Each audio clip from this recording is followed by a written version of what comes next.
अंजलि की उम्र लगभग 30 साल हो चुकी थी। वो एक स्कूल में टीचर की जॉब करती थी। अंजलि के घर में उसकी माँ के अलावा उसका छोटा भाई और भाभी भी रहा करते थे। 30 साल की उम्र होने के बाद भी अंजलि की अब तक शादी नहीं हुई थी। इस बात को लेकर अंजलि की माँ रुक्मिणी देवी काफी परेशान रहा करती थी। माँ, मैं स्कूल जा रही हूँ, जरा मेरा टिफिन तो दे दीजिए। अब क्या पूरी जिंदगी मैं तुझे टिफिन बनाकर देती रहूंगी? अरे कुछ सोचा भी अपने बारे में या बस ऐसे ही? क्या माँ, सुबह सुबह फिर वही बातें लेकर बैठ गई। माँ गलत क्या कह रही है अंजलि दीदी? इतनी उम्र हो चुकी है आपकी, माँ कब तक आपकी सेवा करती रहेंगी? भाभी, मैंने माँ को कब कहा कि मेरी सेवा करो? वैसे भी अपना टिफिन मैं खुद तैयार कर लेती हूँ, बस टेबल से उठाकर देने को ही तो कहा था। वैसे अंजलि दीदी, देखा जाए तो टिफिन उठाकर देने की उम्र तो आपकी है। आपका अपना घर परिवार बच्चे होते तो ये जिम्मेदारी आज आप पूरी कर रही होती। एक बात मेरी समझ में नहीं आती, अगर मेरी शादी नहीं हुई तो इसमें मेरी क्या गलती है? और तुम सब लोग मेरे पीछे क्यों पड़े रहते हो? अरे कुछ कहना क्या पीछे पड़े रहना होता है? अपने छोटे भाई को देख, तुझसे 3 साल छोटा है लेकिन 2 बच्चे खेल रहे हैं आंगन में। मुझे आप लोगों की कोई बात नहीं सुननी, जा रही हूँ मैं। और आप में से किसी को मेरा कोई काम करने की जरूरत नहीं है, मैं खुद संभाल लूंगी। इतना कहकर अंजलि वहां से चली जाती है। शाम को जब अंजलि अपने स्कूल से लौटकर घर वापस आती है तो उसने देखा कि पड़ोस वाली निर्मला चाची वहां पर बैठी हुई थी। क्या बात है अंजलि बिटिया, नौकरी करके वापस आ गई? जी चाची जी, कैसी हैं आप? मैं तो ठीक हूँ बेटा, तुम बताओ शादी के बारे में कुछ सोचा या नहीं?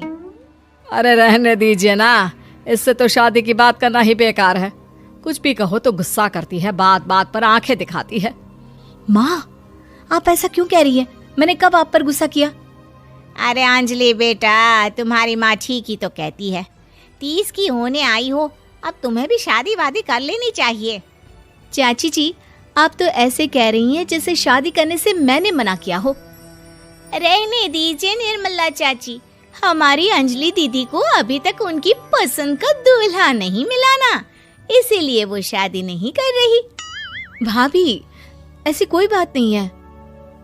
अरे तो फिर क्या बात है? तुम्हारी माँ ने तुम्हारे लिए इतने रिश्ते ढूंढे लेकिन तुम्हें कोई पसंद ही नहीं आता। क्या है ना चाची जी, हमारी ननद रानी नौकरी जो करती है ऐसे ही थोड़ी ना किसी को पसंद कर लेंगी। अरे भाई, नौकरी का घमंड है तो बात अलग है, कोई और बात हो तो बताओ, कोई रास्ता निकाला जाए।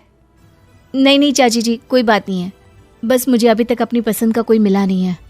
सुन लिया आपने, इस लड़की के तो पर निकल आए हैं और इतनी उम्र में अपनी पसंद का कोई मिलेगा भी नहीं इसे। माँ, आप मेरी शादी को लेकर हमेशा मुझे ताने क्यों मारती रहती हैं? अपनी माँ की बातें तो ताने लगती है। ताने हैं? बताओ, मैंने कुछ गलत कहा क्या? देखो, ये सब छोड़ो, मेरी दूर की बुआ का बेटा है, उसकी अभी शादी नहीं हुई है, उम्र होगी कोई 34-35 साल। आप कहें तो बात आगे बढ़ाऊं? अरे हाँ, क्यों नहीं, ये भी कोई पूछने की बात है। अरे जल्दी से लड़के को यहाँ बुला लो। माँ, आप मुझसे पूछे बिना मेरी शादी की बात करने जा रही हैं और मेरी उम्र 30 भी पूरी नहीं हुई है। निर्मला चाची कह रही है कि वो लड़का 35 साल का है।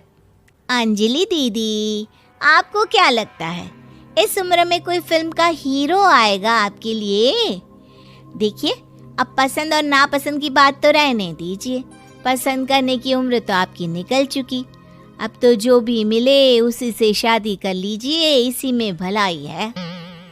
तेरी भाभी बिल्कुल ठीक कह रही है। अब जैसा रिश्ता मिले उसके लिए हाँ कर देना, ताकि हम भी गंगा नहाए। ठीक है, चलिए मैं उस लड़के को कहती हूँ, वो कल ही अंजलि को देखने आ जाएगा। अगले दिन निर्मला चाची के दूर का रिश्तेदार अंजलि को देखने उसके घर आता है। उसका नाम था अजय। अंजलि जी, तो आप नौकरी करती हैं, वो भी स्कूल में? जी हाँ, मैं स्कूल में टीचर हूँ। हमारी बेटी बहुत होशियार है। अरे पढ़ने लिखने में इतनी होशियार है, इसीलिए तो इसकी नौकरी लगी है स्कूल में। अब हाँ ठीक है आंटी जी, जरा मुझे भी तो बात करने दीजिए आपकी बेटी से। जी पूछिए ना, क्या पूछना चाहते हैं? अंजलि मैडम, ये तो बताइए कि आपने अभी तक शादी क्यों नहीं की? बस ऐसे ही, कहीं कोई रिश्ता पसंद नहीं आया इसलिए। लेकिन क्या मैं आपसे पूछ सकती हूँ कि आपने शादी क्यों नहीं की? अंजलि, क्या कर रही हो तुम? लड़कियों को इस तरह की बातें नहीं शोभा देती।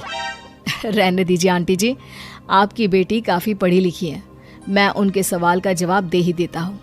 वो क्या है ना, मुझे भी अभी तक अपनी पसंद की कोई लड़की नहीं मिली। अच्छा, कोई बात नहीं। वैसे आपकी तनख्वाह कितनी है? कितना कमा लेती है महीने का? जी यही कोई 25,000 महीने। बस 25,000? इतने से क्या होता है? इतने से तो आजकल घर भी नहीं चलता। आपके कहने का क्या मतलब है? अरे मैं तो ये सोच कर आया था कि नौकरी वाली लड़की है, आराम से 40,000 कमाती होगी। माफ कीजिएगा, आपका और मेरा रिश्ता नहीं हो सकता।